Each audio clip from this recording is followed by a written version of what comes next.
Election commission of India के आंकड़ों के अनुसार जम्मू कश्मीर विधानसभा चुनाव के तीसरे और अंतिम चरण में शाम 5 बजे तक 66% से अधिक मतदान हुआ। शीतकालीन राजधानी जम्मू सहित जम्मू और कश्मीर के 7 जिलों के 40 विधानसभा क्षेत्रों में कड़ी सुरक्षा के बीच सुबह 7 बजे मतदान शुरू हुआ। मतदान केंद्रों के बाहर लंबी कतारें देखी गई। 29.18 लाख से अधिक पात्र मतदाता 415 उम्मीदवारों के भाग्य का फैसला करने के लिए तैयार हैं। अधिकारियों ने कहा कि सभी क्षेत्रों में मतदान शांतिपूर्ण ढंग से चल रहा है और कहीं से भी किसी अप्रिय घटना की सूचना नहीं है। प्रधानमंत्री नरेंद्र मोदी ने मतदाताओं से लोकतंत्र के उत्सव को सफल बनाने के लिए जम्मू कश्मीर असेंबली इलेक्शंस के तीसरे और अंतिम चरण में अपने मत अधिकार का प्रयोग करने का आग्रह किया। मोदी ने हिंदी में एक्स पर एक पोस्ट में कहा, आज जम्मू कश्मीर विधानसभा चुनाव में तीसरे और आखिरी चरण का मतदान है। मैं सभी मतदाताओं से अनुरोध करता हूं कि वे लोकतंत्र के उत्सव को सफल बनाने के लिए आगे आएं और अपना वोट डालें। प्रधानमंत्री ने कहा, मुझे विश्वास है कि पहली बार मतदान करने जा रहे युवा साथियों के अलावा महिला शक्ति भी बड़ी संख्या में मतदान में भाग लेंगी। कांग्रेस ने जम्मू कश्मीर के लोगों से असेंबली इलेक्शंस के तीसरे और अंतिम चरण में बड़ी संख्या में मतदान करने का आग्रह किया। राहुल गांधी ने लोगों से ये याद रखने का आह्वान किया कि ये चुनाव उनके स्वाभिमान और अधिकारों के बारे में है। कांग्रेस अध्यक्ष मल्लिकार्जुन खड़गे ने मतदाताओं से उन लोगों को सबक सिखाने की अपील की जिन्होंने उनसे राज्य का दर्जा छीन लिया। एक्स पर हिंदी में एक पोस्ट में गांधी ने कहा, सभी मतदाताओं से अनुरोध है कि वे बड़ी संख्या में अपने घरों से बाहर निकलें और भारत के लिए मतदान करें। भारत के लिए आपका हर वोट जम्मू कश्मीर के भविष्य की नींव को सुरक्षित करेगा और आपको अपने अधिकारों के लिए लड़ने की ताकत देगा। जम्मू, सांबा और कठुआ जिलों के विभिन्न क्षेत्रों में रहने वाले लगभग 1.5 से 2 लाख लोग, विशेष रूप से सीमावर्ती क्षेत्रों में 3 समुदायों के सदस्य पश्चिमी पाकिस्तान शरणार्थी वाल्मीकि और गोरखा को आर्टिकल 370 और 35A के निरस्त होने के बाद अंध अधिवास का दर्जा मिला है। इससे वे जम्मू कश्मीर के मूल निवासी बन गए और इसीलिए उन्हें विधानसभा चुनाव में वोट देने, रोजगार, शिक्षा और भूमि स्वामित्व का अधिकार मिला। पहले वे केवल लोकसभा चुनावों में ही मतदान कर सकते थे।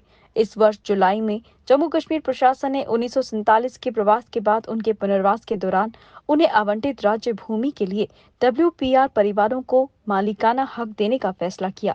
ये उन लोगों के लिए एक ऐतिहासिक क्षण है जिन्हें पिछले 75 वर्षों से जम्मू कश्मीर विधानसभा में राजनीतिक प्रतिनिधित्व की कमी थी।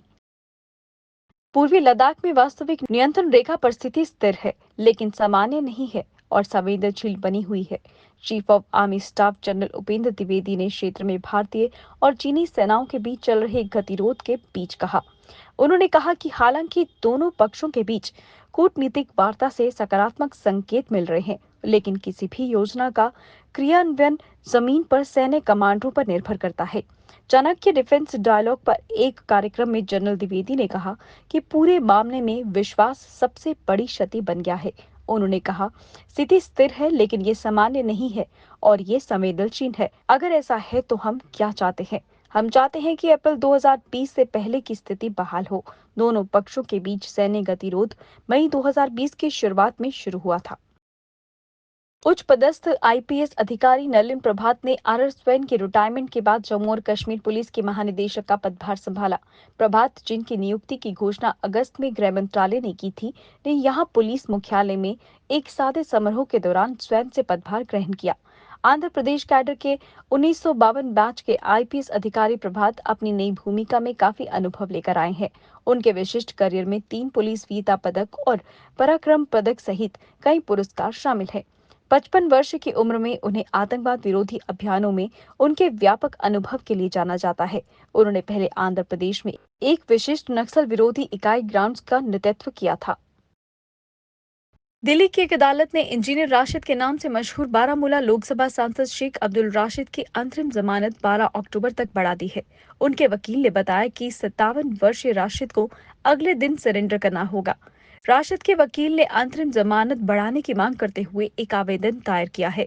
आतंकी फंडिंग के आरोपों का सामना कर रहे राशिद को 10 सितंबर को अंतरिम जमानत दी गई थी और वे 11 सितंबर को तिहाड़ जेल से बाहर आया था। उन्होंने जम्मू कश्मीर विधानसभा चुनावों में प्रचार किया था। Surgeon vice admiral Arti Sarin director general of armed forces medical services का पद संभालने पहली महिला अधिकारी बनी। डायरेक्टर जनरल आर्म्ड फोर्सेस से संबंधित समग्र चिकित्सा नीति मामलों के लिए सीधे रक्षा मंत्रालय के प्रति उत्तरदायी हैं। शरीन एएफएमसी पुणे की पूर्व छात्रा है और उन्हें दिसंबर 1985 में आर्म्ड फोर्सेस मेडिकल सर्विसेज में नियुक्त किया गया था। नौसेना अधिकारी के पास एएफएमसी से रेडियो डायग्नोसिस में एमडी और टाटा मेमोरियल अस्पताल मुंबई से रेडिएशन ऑन्कोलॉजी में डिप्लोमेट नेशनल बोर्ड की डिग्री है। साथ ही पिट्सबर्ग विश्वविद्यालय से गामा नाइफ सर्जरी में प्रशिक्षण भी प्राप्त किया है। पीपल्स डेमोक्रेटिक पार्टी की अध्यक्ष महबूबा मुफ्ती ने जलवायु कार्यकर्ता सोनम वांगचुक और कई अन्य लद्दाखियों की हिरासत को लेकर केंद्र पर निशाना साधा और कहा कि लोगों से विरोध करने का मौलिक अधिकार भी छीन लिया गया है। लद्दाख को छठी अनुसूची का दर्जा देने की मांग को लेकर दिल्ली की ओर मार्च कर रहे वांगचुक और करीब 120 अन्य लोगों को सोमवार रात सिंधु बॉर्डर पर हिरासत में लिया गया।